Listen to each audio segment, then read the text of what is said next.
Love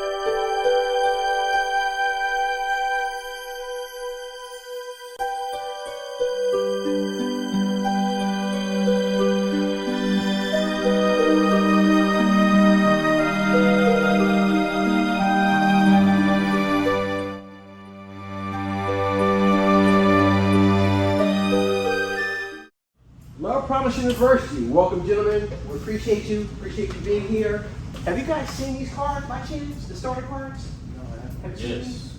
Yeah, like I said, there are a lot of interesting topics in here. Conversations, point of views, things that we can improve on, things that will allow us to have a better rapport with our customers. So we're going to be utilizing even more of these starter cards. We're going to have a group discussion. And our action plan is going to be, think about a customer that you've had a challenging experience with, and what can you do? Think about what can you do that better understood that customer's point of view. Now, as far as the Love Promise University, somebody just tell me, how important is the Love Promise University to you? Mr. Ross? I feel like you can take it in your personal life, or bring it to your personal life. And it works for every day. I like that. So a lot of things that we do here in the automotive industry, we can do, take that same thing and apply it in our everyday lives. Shane? So one customer that I found challenging to work with was a customer who had problems with the accessories on the cars nowadays. To better understand their point of view, I should have maybe relayed my car buying experience from past years. Like most people come in like with that experience from like 5-10 years ago. Since it's changed a lot, I feel like I could have shown empathy by telling them how much the car market's changed and why. And like having a better understanding of that would probably help me in the future with customers who are like that. Anybody want to add on to that? What Mr. Don Kelly said? Well said. Well said. Very well said. Very well said. Now, Mr. Holmes, give us a situation that you've been involved with. Well, usually we all have customers that don't agree with us on the price. Right. That seems to be the biggest problem. Mm-hmm. One thing I haven't done lately, which I should have, is when they ask you about, hey, your price is too high, I should have asked them, why do you think that? Mm-hmm. What made you think that the price is too high? Mm-hmm. Have you done your comparative shopping, or did you just think, that compared to what your shopping experience was 10 years ago, the price is too high? Or this is really too high for your budget? You really have a budget that you want to keep, and this is a little bit out of range. So I need to understand all those backgrounds better, so that I can offer solutions. So you're saying the customers have to be more honest with us up front, so we can kind of assess what their needs are in order for us to satisfy what they want? Mm-hmm. So I need to explore more. But also, it's always, I always found it necessary to ask the customer where they base the information on it, because a lot of it's an opinion, but what do they compare it to? What are you comparing this assessment, the analysis you came up with? How do you get there? How did you get to where you're at? Excellent. Goes along with what Mr. Holmes said. Where'd you get your research from? How did you get your knowledge from? Same thing with what Mr. Capitelli said. I have to be ready, prepared for where they come at me at to answer a question about something that they don't like that's already in the car. Now, Mr. Chavez, give us a situation that you faced with, sir. Mine's a little bit more specific. Okay. So there was this customer, it was going out well, right? And then we had a little bit of trouble pulling up the payout. So if I was a little bit more persistent and showed a little bit more empathy by bringing it maybe up to the general manager, it would have not been an issue. So maybe being a little bit more proactive and trying to figure out the solution, it'll help a lot, and the customer wouldn't be frustrated. Good stuff. Now, what I've heard here thus far is that we all saying that we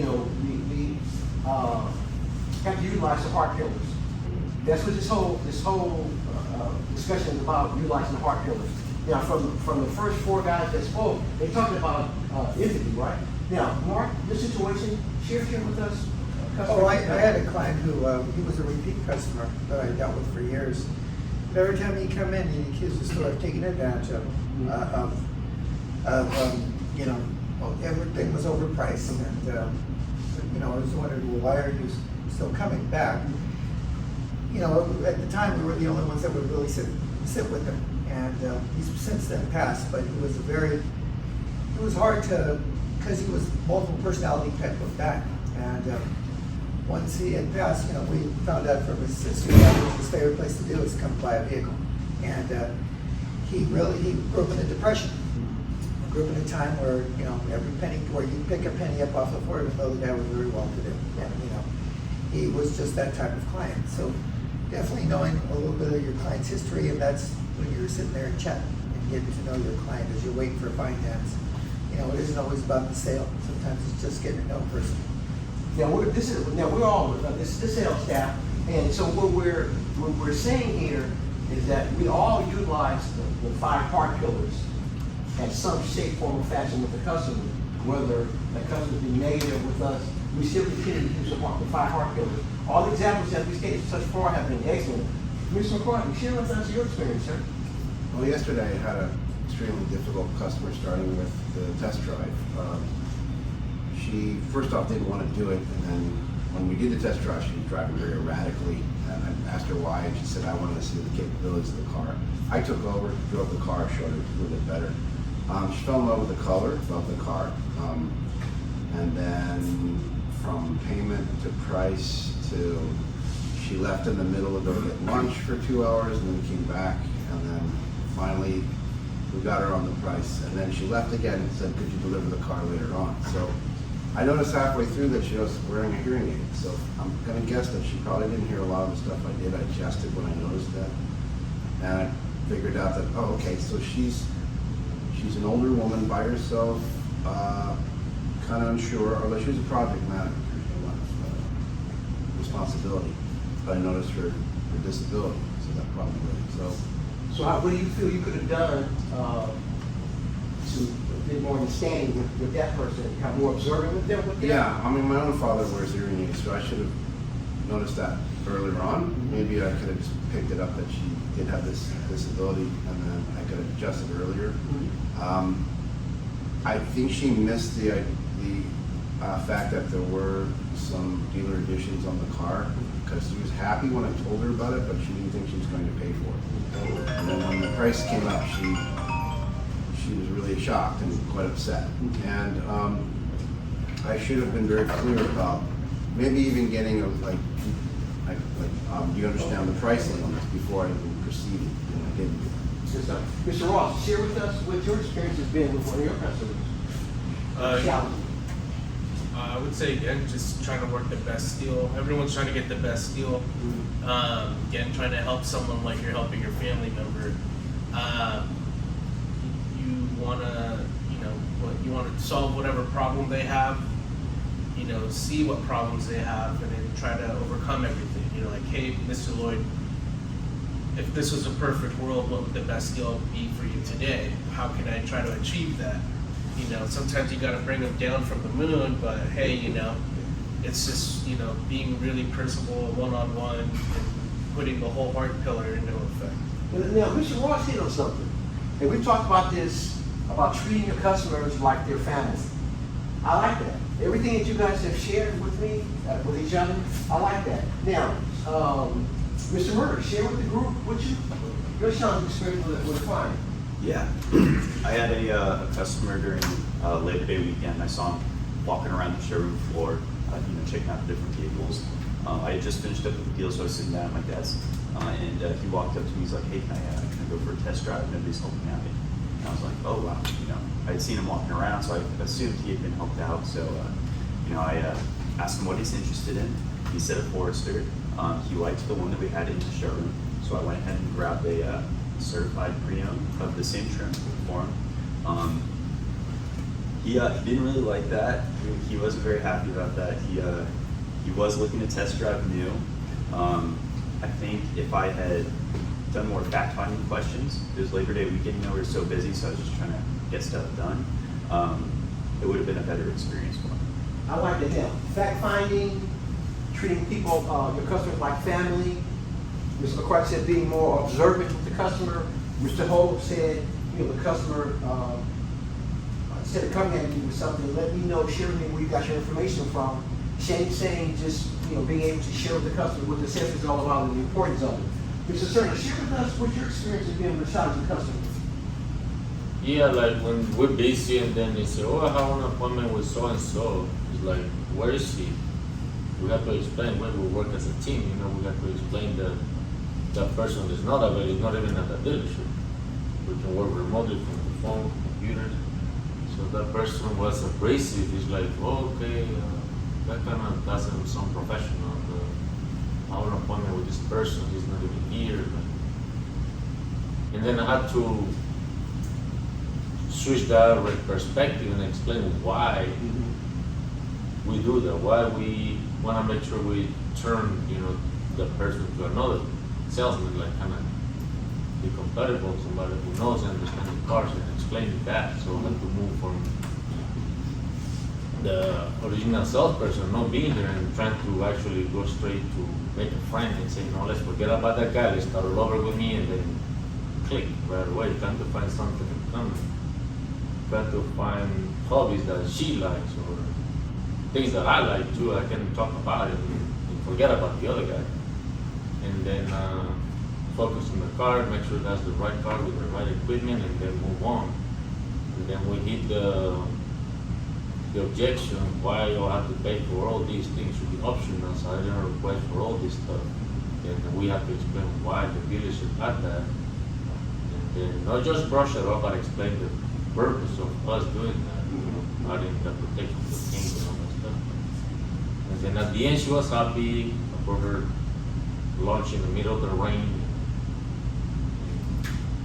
She left happy. So Mr. Cerner, sounds like Mr. Cerner said everybody in this room said something different, but it was poignant and had a very good point.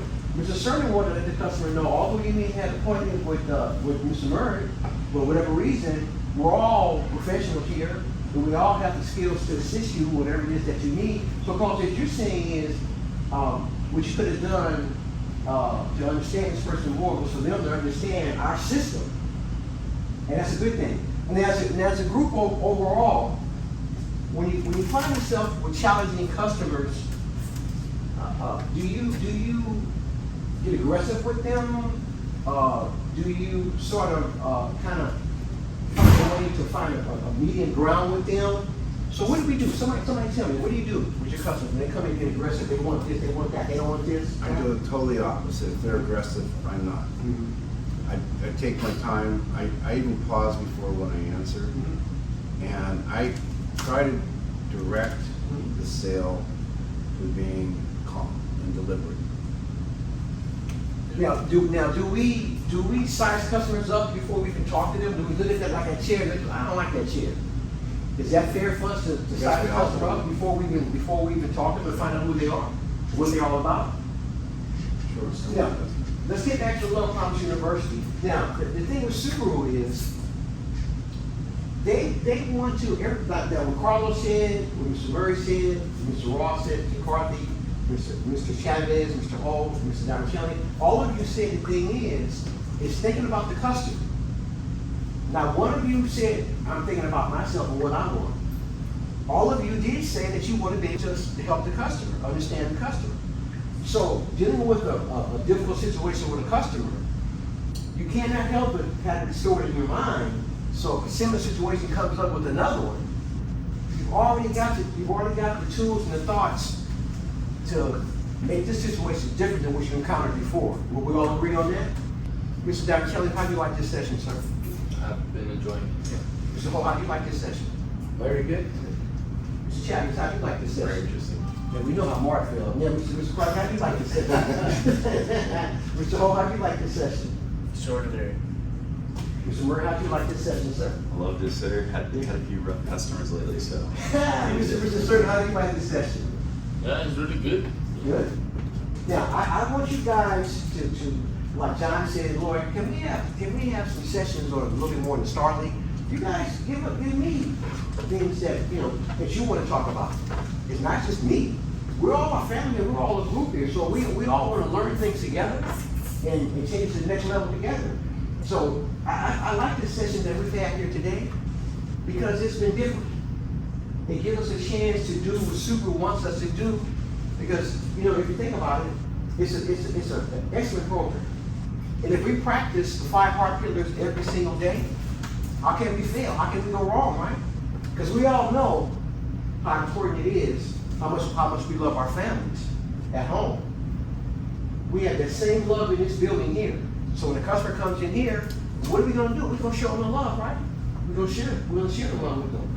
So, gentlemen, with that being said, I truly appreciate your participation in this group discussion. I appreciate your time. Thank you. Thanks, sir. Yeah. Yeah.